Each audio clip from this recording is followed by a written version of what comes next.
you guys seem to back off? Just all the science and all the stuff we do each year. Each year we try to look at injuries around the league, injuries with us, and we always try to get our practices and reps and where we go as good as we can, as hard as we can without injuries. So we usually go a low day. We have 3-day blocks. Tomorrow will be a high day. The third day will be a medium day. And when it's all said and done, we get all the same amount of reps, but we just stagger it differently. Where's Aaron Banks, dude? Aaron is in a concussion protocol.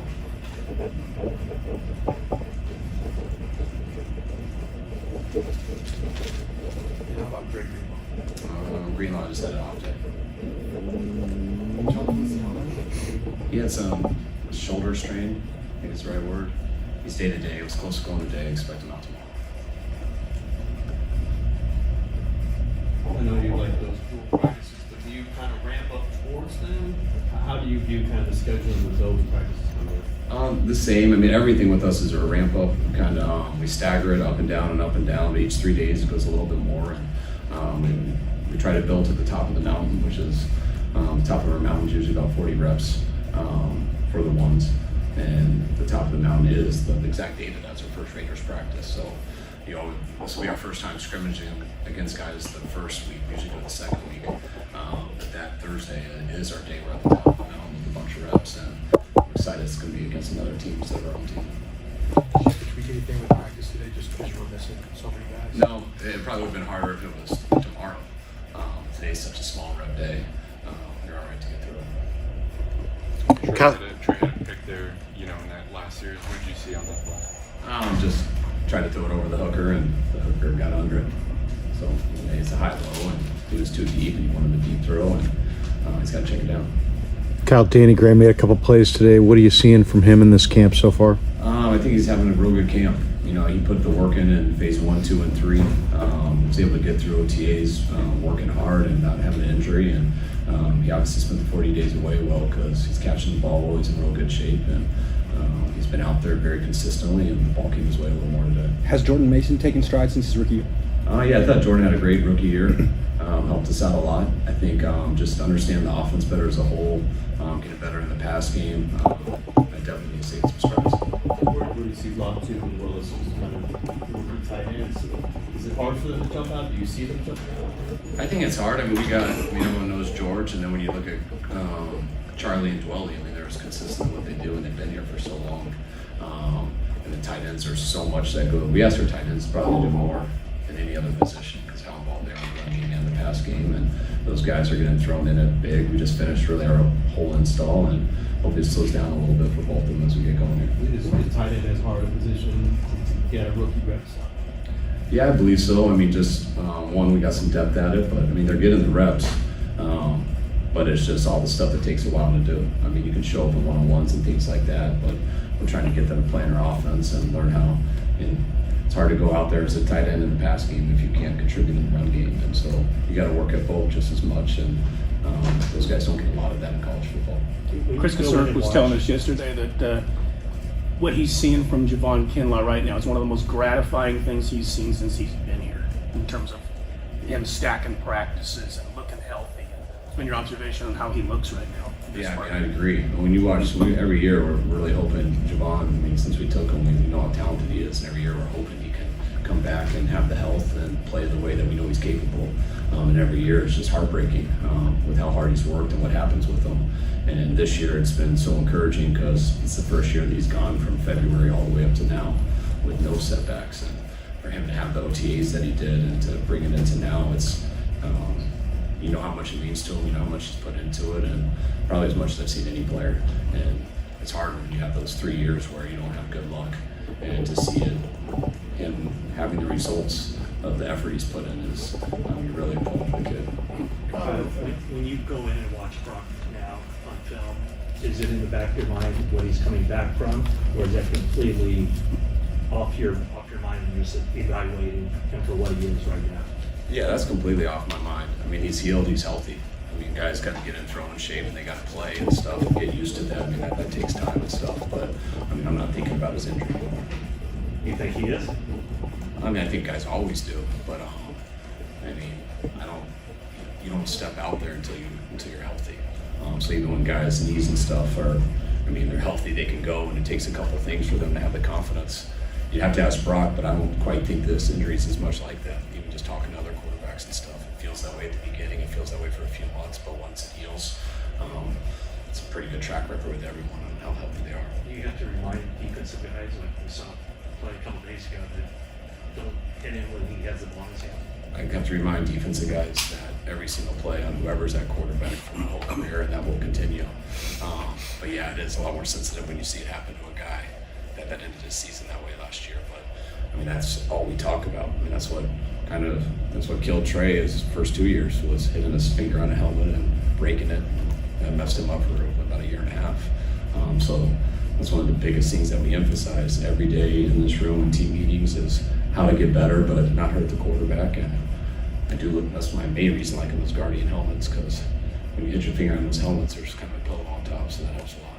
Did you have to hold your breath a little bit when that play happened? I had to hold my breath so I didn't lose my mind. I could see it was all right, but I definitely, and the guy, I mean, it's human nature. I mean, the only way you can finish a sack is if you run, and reach. And those guys do it, and that's why we have to get on them all the time not to do it, because it is human nature. And then they all do it, and they pull their hands back like they didn't.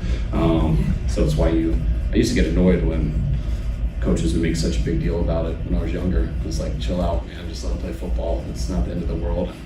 And eventually, you coach long enough, and you lose players in practice to some things like that, and you realize how big of a deal it is. So the defense gets annoyed with me a little bit on it, but I never stop talking about on how to protect guys, and not just the quarterback, but we had too many people on the ground at our last practice, and how to be physical but not go to the ground. So it's something we're constantly working on. You had a lot of penalties in these sessions. Just sloppiness. What do you make of those penalties? No, I think it's more the real refs were there, the NFL refs were there, and we've had some other that's rude.